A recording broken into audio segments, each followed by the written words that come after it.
Salam, hər vaxtınız xeyirli olsun uşaqlar. Bizim bugünkü mövzumuz 1-ci sinif informatika dərsliyindən dərs 3 əşyanın təsviri mövzusunun izahı olacaq. Gəlin baxaq görək bu hissədə nələrdən danışılır. Hündürdür, sarı rəngdədir. Orada insanlar yaşayır. Gəlin baxaq görək uşaqlar. Bu hansı evdən gedir? Yəni burada 2 ev görürük də uşaqlar, düzdür? Birincisi budur. İkincisi isə budur. Düzdür uşaqlar, görürük. İndi sizcə hündür olan və sarı rəngdə olan hansı binadır? Bəli, sağdakı binadır. Bəli uşaqlar, orada hər ikisində insanlar yaşayır, amma biri daha böyükdür və sarı rəngdədir. Deməli, söhbət sağdakı binadan gedir. Belə, qız hansı evi təsvir edir? Əlbəttə ki, sağdakı evi, yəni uzun mərtəbəli olanları, yəni hündür mərtəbəli olanları, həmin evin damı hansı rəngdədir? Həmin evin damı, yəni dam örtüyü isə qırmızı rəngdədir uşaqlar. Yəni kırşası deyirik dam örtüyü. Belə, əşyanın rəngi, forması, tərkib hissələri və hərəkəti onun əlamətləridir uşaqlar. Əşyanı təsvir etmək üçün onun əlamətlərini söyləmək lazımdır. Məsələn, biz deyirik ki, bugün bir maşın bizim məhəlləyə gəldi. Sən onu gördünmü deyə sual veririk. Halbuki yüzlərlə maşın bizim məhəlləmizə gələ bilər də uşaqlar, düzdür? Biz onun əlamətlərini söyləyirik. Məsələn, maşının nömrəsi budur, qırmızı rəngdədirmi, sarı rəngdədirmi, maşının markasını deyə bilərik, maşını sürən şəxsi deyə bilərik və s. və s. Bu artıq olur, maşınla birgə ümumi bir əlamətlər olur və biz də onu öyrənmək üçün həmin əlamətləri sadalamalıyıq. Fəaliyyət bölümü uşaqlar, bildiyiniz kimi evdə görülə biləcək bir işdir. Ona görə bu sizlərə buraxdığım bir hissədir. Bizdə deyir ki, əşyaları fərqləndirmək üçün onların əlamətlərindən istifadə etmək olar. Bəli. Məsələn, burada 2 saat görürük. Soldakı və sağdakı. Dairəvi forması var, qırmızı rəngdədir. Deməli, qırmızı rəngdədirsə, mən bunu qırmızı rənglə işarələyirəm. Deməli, bu elə həm dairəvidir, həm də qırmızı rəngdədir. Amma bir də var kvadrat forması var və göy rəngdədir. Bəli, artıq o bu olacaq. Belə. Əlamətləri söyləməklə əşyaları tapmaq olar. Gəlin baxaq.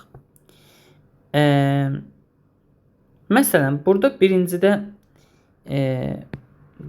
ikinci, üçüncü şəkilləri görürsünüz də uşaqlar. İndi tapışıq 1-ə baxaq. Qırmızı, yüngül, yumru əşyanı tapın. Gəlin baxaq görək qırmızı, yumru, yüngül. Bizdən ilk öncə qırmızını soruşur. Qırmızını soruşursa, deməli bu getdi. Yumru soruşursa bu da getdi, bu da getdi. Yumru yüngül soruşur. Alma və qalır şar. Səncə alma mı yüngüldür, şar mı? Əlbəttə ki, şar daha yüngül olacaq. Deməli onda doğru cavabımız budur. İkinciyə baxırıq. Göstərilmiş əşyaların hansı əlamətləri günəşə uyğundur? Günəşə uyğun olan bu xoruzlu olmaz, bu futbol topu da olmaz, bu limon da olmaz. Deməli, günəş işarəsi budur uşaqlar. Üçüncü sual. Yanaşı olan fiqurları müqayisə edin. Onlar oxşar və fərqli əlamətləri hansıdır? Uşaqlar, baxın. Məsələn, indi mən göstərirəm birinci şəkili sizə. Bu birinci şəkildə nədir? Kvadrat içi yumrudur. Bu da kvadrat içi yumrudur. Aha. Bu dairə içi kvadratdır. Bu da dairə içi üçbucaqdır. Birincisi deməli nə oldu? Birinci və ikincidə kvadratın içinə dairə çəkilib. Üçüncüdə dairənin içinə kvadrat çəkilib. Dördüncüdə isə dairənin içinə üçbucaq çəkilib. Gəlin fərqləndirək. Bu cəhətdən fərqləndirdikmi? İndi birinci ilə ikincinin uşaqlar həm kvadratın ikisində də kvadratın içinə çəkilib nə? Dairə. Amma birincidə dairə göy kvadrat sarıdır. İkincidə dairə sarı kvadrat göydür. Yəni belə fərqləri var. Üçüncüdə dairə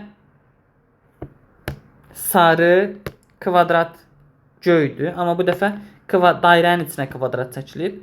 Dördüncüdə isə yenə dairə sarıdır. İçinə qırmızı üçbucaq çəkilib. Belə. Sonra nə deyir bizə? Əlamətlərə görə əşyanın tanınması və fərqləndirici əlamətlər bölmələrində verilmiş tapşırıqları yerinə yetirin. Elədik uşaqlar. Buradakı hissələrdə elədik.